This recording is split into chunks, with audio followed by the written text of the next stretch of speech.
Hello, everybody, and welcome back to my channel, Vedic Living. Today, we'll be talking about this intense eclipse season that's coming up. Because this end of March, there's going to be a lunar eclipse. And then in the beginning of April, there's going to be a very intense solar eclipse.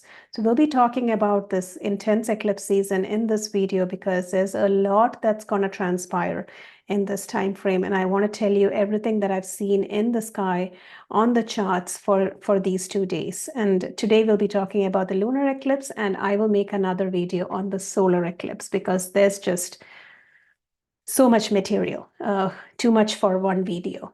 All right. So before we go forward, I want to remind you of my website, www.vedic-living.com.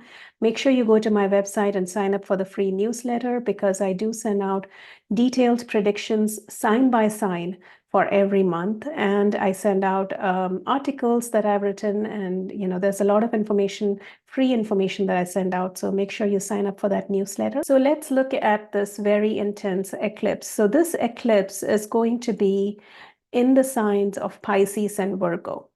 And I'm going to pull up the chart here, as you can see, and I'm going to read the chart on the screen in front of me. So you might see me looking at this chart while I speak. So remember, every year there's going to be 2 eclipse seasons. Around the time April, May is the first one. Around the time October, November is the second one. And always there's going to be a lunar eclipse, and then around 2 weeks later, there will be the solar eclipse. Sometimes it can be switched. It can be the solar eclipse first, and 2 weeks later, the lunar eclipse. But regardless, there's going to be the lunar and the solar eclipses happening within a span of 2 weeks. Now, from the ancient times, in all the Vedas and all the scriptures and the Upanishads, eclipses were considered extremely important in making predictions because they are intense time frames that our ancients, our sages used to watch in order to be able to predict what's coming. Because the energy around an eclipse, the planetary placements around an eclipse is so telling of the upcoming few months and the activity that's going to happen on this planet.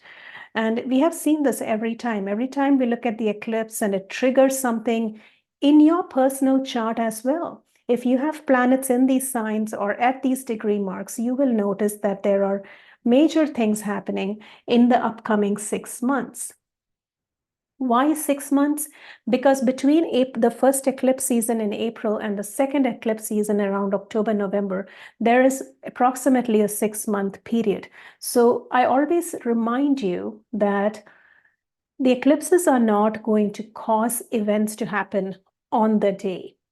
Eclipses are seasonal. So whatever, the trigger of that eclipse is around that time frame, the effect of that will last from one eclipse to the next, so for the next 6 months. So that's why it is very, very important to remember that, because a lot of people will be like, oh, nothing happened. But remember, they're seasonal. They go for those 6-month periods, and they really tell us what the energy for the coming 6 months is going to be.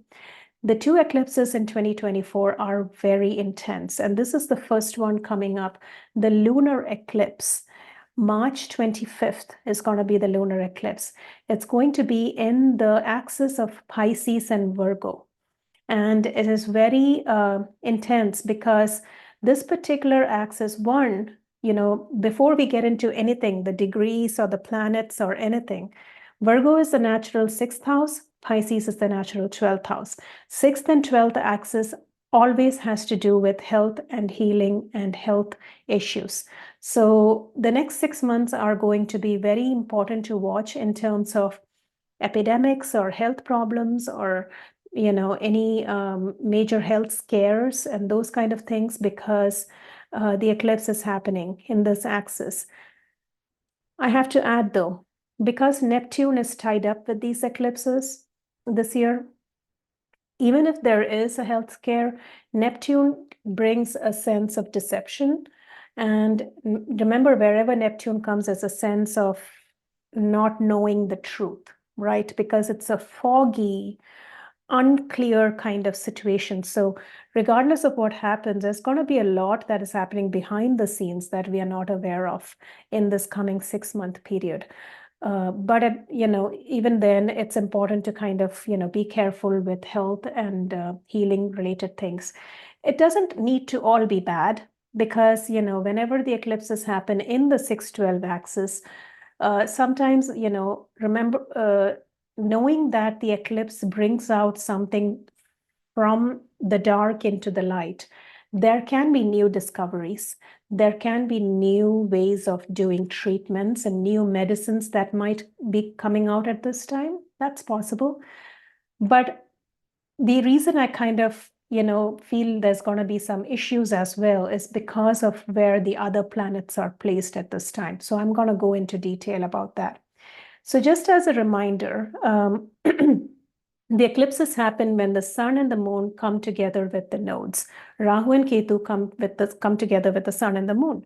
So this lunar eclipse that's happening on March 25th, and before I go further, I want to remind you, I did a full video on how eclipses work and what are eclipses, and it's in my channel. I link it below this video if you're interested in finding out more about it, okay? Now, always remember, around the eclipse, the nodes are moving very slow. They are incredibly slow. They're almost stationed. So if you notice, the nodes are, right here, it's around 21 degrees of Pisces and Virgo. If you have planets there, you probably will feel this eclipse energy more intensely than other people. And they are around 0 degrees in terms of speed. So they are pretty much standing still. Around the eclipse, the nodes are, for around 2 to 3 months, they are stationed. And remember, I've told you this in the past, stationed planets means all the attention goes to them in terms of what they are doing. That's why I said in terms of health-related scares, or Virgo is usually health and healing and medicines and those kind of things. So there's going to be a lot of activity in those areas in the coming 6 months. Now, this particular eclipse is happening in the sign of Hasta, Nakshatra Hasta, and Hasta, it indicates the hand. Now, before we go into what Hasta Nakshatra is, let me talk a little bit about the sign Virgo, where this is going on. And as I said, Virgo indicates health and healing, hospitals, diseases, medicines, drugs, all of those things. So, because the eclipse is happening here, plus Neptune is also kind of in the mix, there could be some drug epidemics going on, where addiction problems will be on the rise during this time in the world. You'll be hearing a lot about those causes that are helping people who have addictions, and all of those things will be on the rise. Now, Virgo is ruled by Mercury. And another reason why this eclipse is so intense is because Mercury at the time of this eclipse is around 29 degrees of Pisces to around 1 degrees of Aries. It's going across signs. This is very important to watch, because this is the exact degree of Gandhanta. Gandhanta means drowning, out of control. You feel like things are out of control around you. And because the ruler of the eclipse sign is in that degree mark, this is a very volatile time frame, okay, the coming 6 months.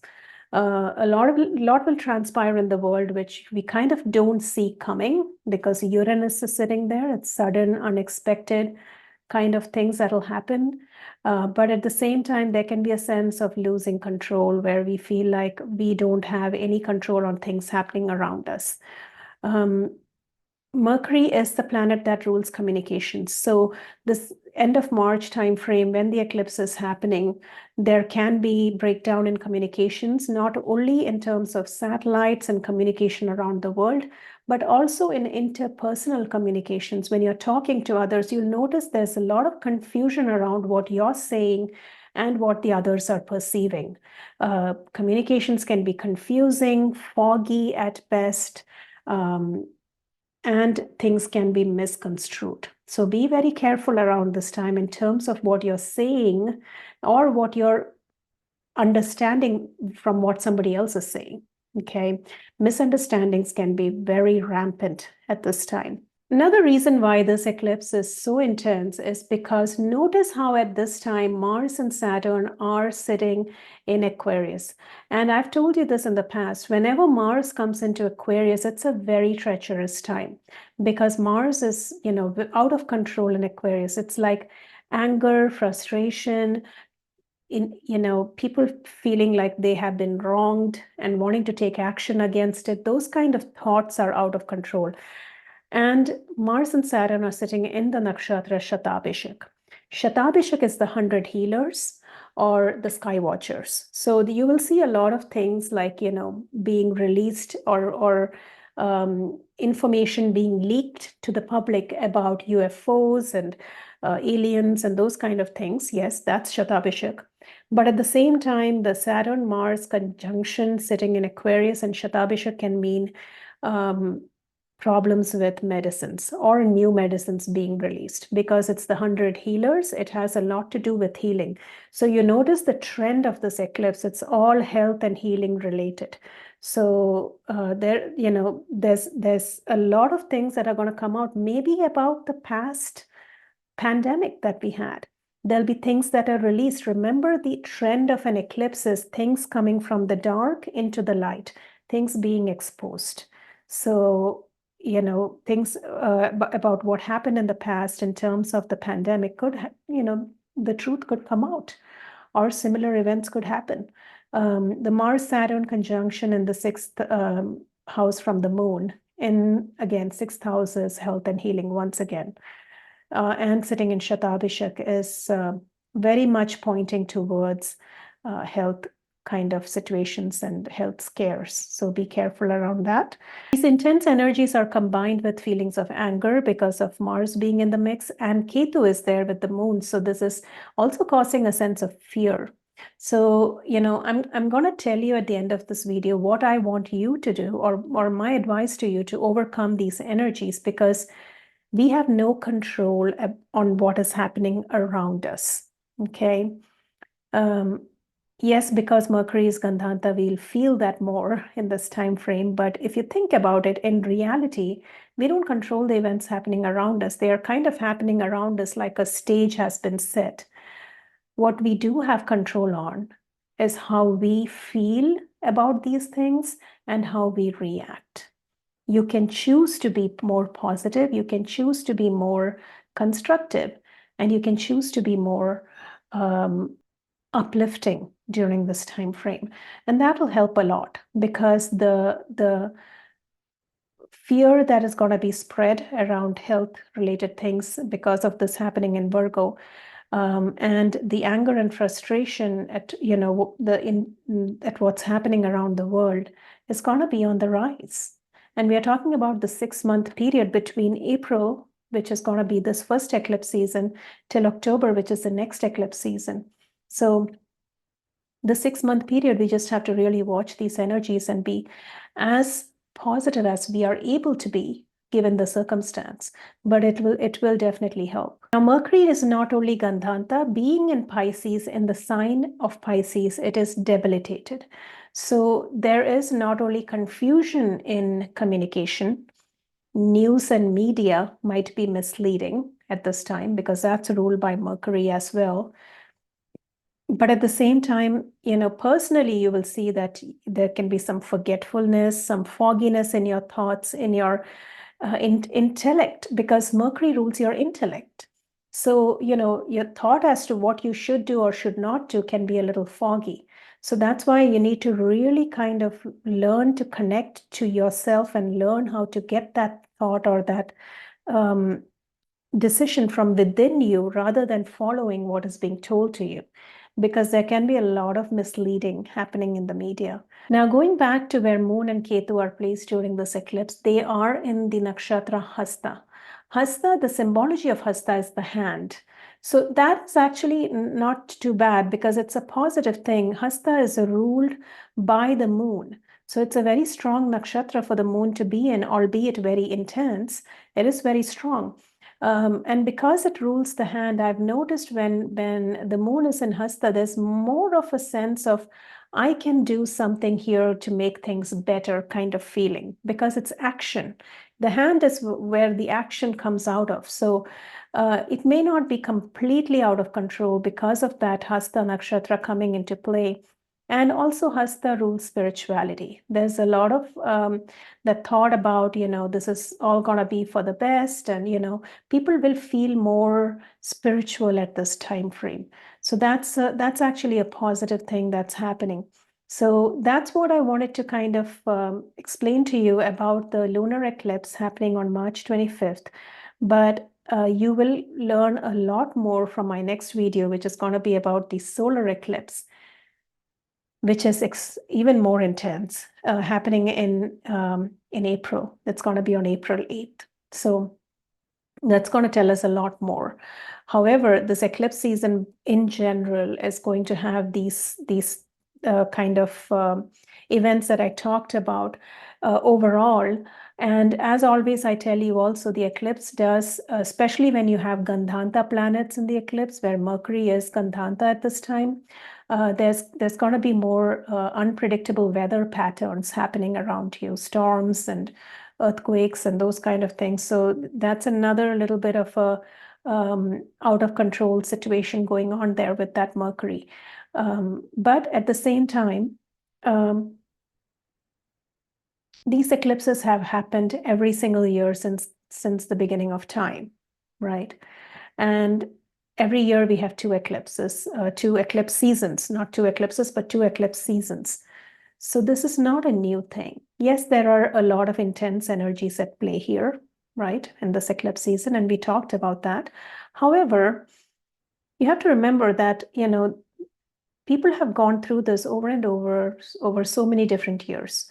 What really matters is how we can overcome these negative energies through our own personal manifesting power. Because the idea of mass consciousness is each person's consciousness, as it rises higher in vibration, it connects with people around them who have similar higher vibrations, and that in turn raises the mass consciousness. So, individually, we can do a lot here in terms of uplifting this energy into a more of a positive outcome. It's very possible. And the law of attraction, the law of manifesting is really very true here because, during an eclipse season, the moon and the sun, the luminaries come with the node. So it's an amazing time to manifest the highest good for yourself and for the world. So listen to that inner thought, listen to that inner voice, because it'll tell you exactly what you should be doing or thinking. And that's going to be the right thing rather than following what others are telling you. Listen to your voice. Your voice is your soul, which is all knowing, right? So that is the advice I had for you. And with that being said, I'm going to take your leave. Make sure you like and subscribe to this video, and I'll come back next time and we'll talk about the next major eclipse happening, because together, you and me, we'll all get through this by, with the knowledge of astrology and looking at the planets, we will be able to overcome these energies together. Thank you so much.